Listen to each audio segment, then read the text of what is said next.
Avinash, చెప్పుమా.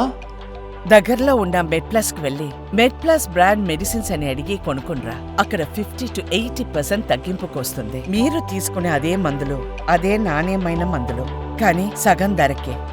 AP assembly సమావేశంలో గత ప్రభుత్వ విధానాలపై సీఎం చంద్రబాబు ఆగ్రహం వ్యక్తం చేశారు. జగన్ హయాంలో ఏపీ అప్పుల కుప్పగా మారిందని విమర్శించారు. పర్యావరణం విధ్వంసం చేసి రిషికొండ ప్యాలెస్ కట్టారని మండిపడ్డారు. ప్రాజెక్టులను గాలి కొదిలేశారని విమర్శించారు. అమరావతి రైతులను ఇబ్బందులకు గురి చేశారన్నారు. వైసీపీ విధ్వంసాన్ని వ్యవస్థలను గాడిన పెడుతూ ఏపీని దేశంలోనే నంబర్ 1 రాష్ట్రంగా తీర్చిదిద్దేందుకు కృషి చేస్తున్నామన్నారు.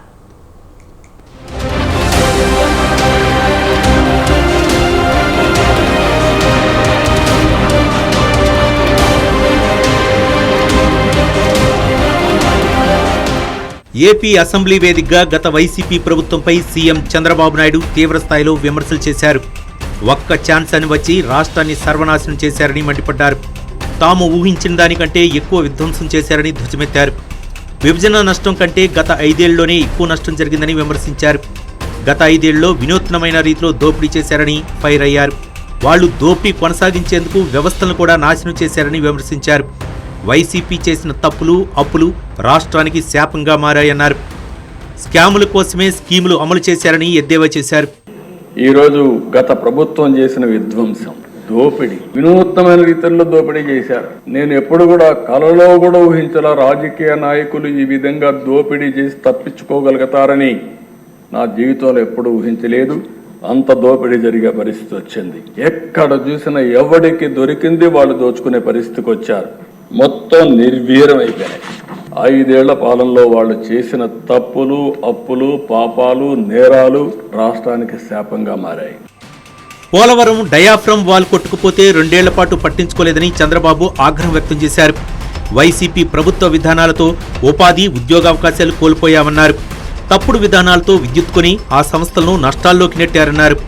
గ్రామాల్లో ఉచితంగా లభించే ఇసుకపై వ్యాపారం చేసుకున్నారని విమర్శించారు. మద్యం పైన ఇంతలా అవినీతి చేస్తారని మేం ఊహించలేదన్నారు. మద్యంపై 25,000 కోట్ల రూపాయలు అప్పు తెచ్చారని చెప్పారు. చెత్తపైన పన్ను వేసి ప్రజలను అనేక ఇబ్బందులు పెట్టారన్నారు.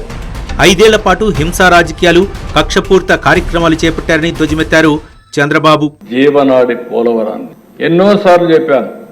ఆంధ్రప్రదేశ్ జీవనాడి పోలవరం పూర్తి చేసుకుని నదుల అనుసంధానం చేయగలిగితే ఈ రాష్ట్రానికి కరువు అనే పరిస్థితి రాదు.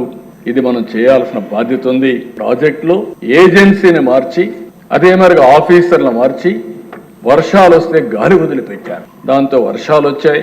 మొత్తం డయాఫామ్ వాళ్ళు కొట్టుకోబోతే 2 సంవత్సరాలు పట్టించుకోలేదు. ఎప్పుడు పోయిందో తెలియదు వీళ్ళకు. తర్వాత సెంట్రల్ గవర్నమెంట్ దానిపైన ఐఐటి హైదరాబాద్ వేస్తే వాళ్ళు చాలా స్పష్టమైన రిపోర్ట్ ఇస్తే దానికి కూడా వితండవాదం మొదలుపెట్టే పరిస్థితికి వచ్చారు. గత ప్రభుత్వం ఆర్థిక ఉగ్రవాదాన్ని సృష్టించిందని చంద్రబాబు నాయుడు విమర్శలు చేశారు. ప్రజలు విశ్వసించి ఓట్లేస్తే దుర్మార్గంగా ప్రవర్తించారన్నారు. గత ప్రభుత్వం సంపద సృష్టించే ఒక్క పని కూడా చేయలేదని మండిపడ్డారు. పెట్టుబడులు పెట్టేందుకు వస్తే తరిమేశారని తెలిపారు. 431 కోట్ల రూపాయలతో మాత్రం రుషికొండ ప్యాలెస్ నిర్మించారని అన్నారు. పర్యావరణాన్ని విధ్వంసం చేసి రుషికొండ ప్యాలెస్ కట్టారని ఫైర్ అయ్యారు. 700 కోట్ల రూపాయలతో సర్వే రాళ్లపై బొమ్మలు వేశారన్నారు. 500 కోట్ల రూపాయలు ఖర్చు చేసి ఉంటే రోడ్లు బాగయ్యేవన్నారు. ఇప్పటి వరకు 9,74,556 కోట్ల రూపాయలు అప్పు తేలిందని ఏపీ సీఎం చంద్రబాబు నాయుడు వెల్లడించారు. కానీ ఇక్కడికి వచ్చి మేము రివ్యూ చేస్తా ఉంటే నాకు 4 నెలలు 5 నెలలు పట్టింది. ఒక్కొక్క రివ్యూకి పోతా ఉంటే నమ్మలేని నిజాలు బయట వస్తున్నాయి. మనం అనుకున్న దానికంటే ఎక్కువ విధ్వంసం జరిగింది. నేను ఆ రోజు చెప్పాను, విధ్వంసం జరిగింది అని చెప్పాను. అంటే లోపల ఏం జరిగిందో నాకు తెలియదు. పేపర్లో వచ్చేటి చదివాం. దాన్ని బట్టి మాకుండే అనుభవంతో ఊహించుకున్నాం. మీరు మాట్లాడినప్పుడు కూడా మీరు కూడా అదే చేశారు. ఇక సోషల్ మీడియాలను వైసీపీ ఆగడాలు మితిమీరిపోయాయని సీఎం ఆగ్రహం వ్యక్తం చేశారు. ఏకంగా కన్నతల్లి శీలాన్ని శంకించేలా పోస్టులు పెట్టించారని విమర్శించారు. ఇక మీదట ఆడబిడ్డలను కించపరిచేలా పోస్టులు పెడితే ఉపేక్షించమని హెచ్చరించారు. అవినీతి, అక్రమాలు చేసేందుకు కొందరు రాజకీయాల్లోకి వచ్చారన్నారు. మహిళలను కించపరిచేలా కూటమి నేతలు ఎవరు పోస్టులు పెట్టరు, పెట్టించబోరు అని ఆయన స్పష్టం చేశారు. ఒకవేళ అదే జరిగితే సొంత వాళ్లని కూడా చూడకుండా కఠినంగా వ్యవహరిస్తామని చెప్పారు చంద్రబాబు.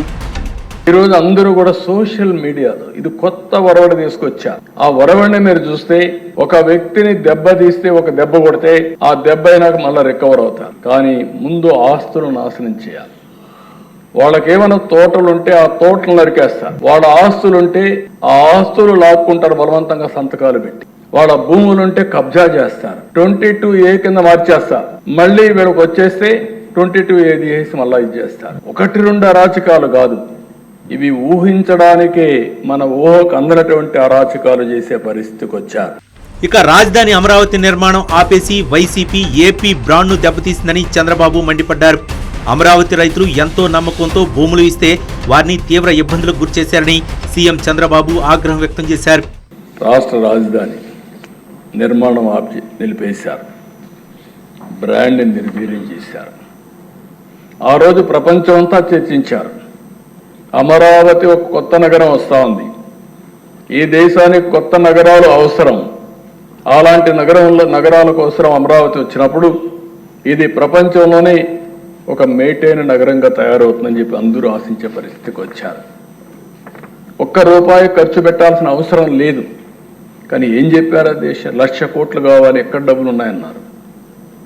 నేను ఆ రోజు కూడా చెప్పాను, ఈ ప్రాజెక్టు డబ్బుల కంటే కూడా సెల్ఫ్ ఫైనాన్సింగ్ ప్రాజెక్ట్ ఇది. అక్కడ 10,000 ఎకరాలు దగ్గర భూమి ఉంది. అది అమ్ముకుంటే ఫేజ్డ్ మేనర్లో ఈ రాజధాని కట్టుకోవచ్చు చెప్పే పరిస్థితికి వచ్చాం. వినకుండా చేసే పరిస్థితికి వచ్చారు. రాష్ట్రంలో వ్యవస్థలను గాడిలో పెట్టేందుకు ప్రయత్నిస్తున్నామని ఏపీ సీఎం చంద్రబాబు నాయుడు అన్నారు. రాష్ట్రాన్ని నిలబెట్టాలనే ఉద్దేశంతోనే కూటమిగా ఏర్పడి పోటీ చేశామన్నారు. మోదీ, పవన్, ప్రజలు తనపై ఎంతో నమ్మకం పెట్టుకున్నారని దాన్ని నిలబెట్టుకునేందుకు శాయశక్తులా కృషి చేస్తానని చెప్పారు చంద్రబాబు నాయుడు.